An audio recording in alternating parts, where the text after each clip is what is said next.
آج قرآن پاک کی وہ آیت ہم سنیں گے جس میں اللہ کریم نے مسلمانوں سے، مومنوں سے بات کی ہے، مومنوں سے خطاب فرمایا ہے۔ یہ میسج ڈائریکٹلی ایمان والوں کے لیے ہے۔ چنانچہ پارہ نمبر 4 سورہ آل عمران آیت نمبر 102 میں ہمارا رب ہم سے کیا فرما رہا ہے؟ یا ایہا الذین آمنوا اتقوا اللہ حق تقاتہ ولا تموتن الا وانتم مسلمون۔ بڑی شارٹ مختصر آیت مگر خوبصورت پیغام۔ ارشاد ہوتا ہے اے ایمان والو اللہ سے ڈرو جیسا اس سے ڈرنے کا حق ہے۔ ڈرنے کی بات بھی کی مگر اس کے ساتھ یہ بھی سمجھا کیسا ڈرنا ہے کہ جیسا اس سے ڈرنے کا حق ہے، اور ضرور تمہیں موت صرف اسلام کی حالت میں آئے۔ بڑی کمال کی بات ہوئی، اپنے آپ سے ڈرنے کا بھی رب فرما رہا ہے کیسا ڈرنا ہے جیسا اس کا حق ہے، اور پھر یہ بھی فرمایا کہ بغیر مسلمان نہ مر جانا، ایمان سلامت لے کر دنیا سے جانا۔ یعنی اس ایک آیت میں سبحان اللہ تقوی کا بھی بیان ہے، اللہ سے ڈرنے کا بھی بیان، اور ساتھ ایمان سلامت لے کر دنیا سے جانا ہے۔ اس کا مطلب ساری زندگی بھی اپنے ایمان کو سنبھالنا ہے، مرتے وقت بھی سنبھالنا ہے، اور انشاءاللہ قبر میں بھی لے کے جانا ہے۔ اب ذرا دو باتیں سمجھنی ہے کہ تقوی کس کو کہتے ہیں۔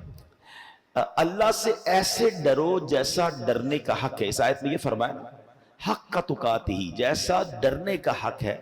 اس سے مراد یہ ہے کہ بقدر طاقت اللہ سے ڈرو، اور اس کی تفسیر ایک اور آیت میں ہو جاتی ہے۔ اللہ ایک اور جگہ ارشاد فرماتا ہے فَاتَّقُوا اللَّهَ مَا اسْتَطَعْتُمْ، تو اللہ سے ڈرو جہاں تک تم سے ہو سکے۔ اور پھر دوسری بات اسلام پر ہی تمہیں موت آئے۔ تو اب تقوی کا پہلے معنی سمجھ لیں۔ بار بار لفظ تقوی ہم سنتے ہیں، حدیثوں میں بھی سنتے ہیں، قرآن میں بھی پڑھا ہوگا، دعاؤں میں بھی ہم بات کرتے ہیں کہ یا اللہ ہمیں متقی بنا دے، تقوی عطا فرما۔ تقوی کا معنی کیا کہ خدا سے ڈرنا، گناہوں سے بچنا، اور آخرت میں نقصان پہنچانے والی چیزوں سے احتراز کرنا، اپنے آپ کو سیکیور کرنا۔ اور حق کے تقوی کیا ہے؟ خدا کا ایسا ڈر ہو کہ اس کی نافرمانی سے ہمیں روک دے، اس کی نعمتوں کے لیے شکر کی طرف لے جائے، اعضاء کو گناہوں سے روک لے، ہمارے باڈی پارٹ گناہوں سے رک جائیں، دل میں حسد، کینہ، بغض، تکبر نہ آئے، بلکہ خلوت اور جلوت بھی پاک ہو جائے۔ ایک اور پرابلم بھی ہے، بعض اوقات ہم لوگوں سے ڈرتے ہیں، ہم بہت سارے گناہ اس لیے نہیں کرتے کہ کوئی دیکھ نہ لے۔ ٹھیک ہے، یہ بھی چلے ایک نعمت ہے کہ لوگوں کے خوف، ورنہ بے شرم تو ایسے بھی ہوتے جو لوگوں سے بھی نہیں ڈرتے، کہ لوگوں کے سامنے بہت ساری برائیاں کرتے میں بندہ ڈرتا ہے، رک جاتا ہے۔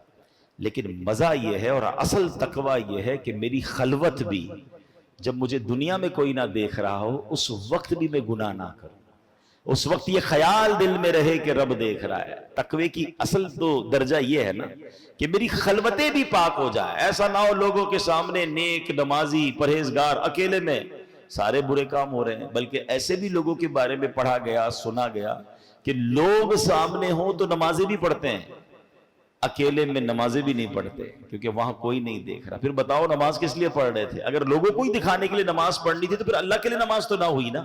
لوگوں کو دکھانے کے لیے تسبیح پڑھ رہے ہیں، لوگوں کو دکھانے کے لیے صدقہ خیرات ہو رہی ہے، اور اندر اکیلے میں جا کے کچھ بھی نہیں ہو رہا تو نہیں۔ تقوی یہ ہے کہ میری خلوتیں بھی پاک، میری جلوتیں بھی پاک، اور یہ خیال رہے کہ رب دیکھ رہا ہے۔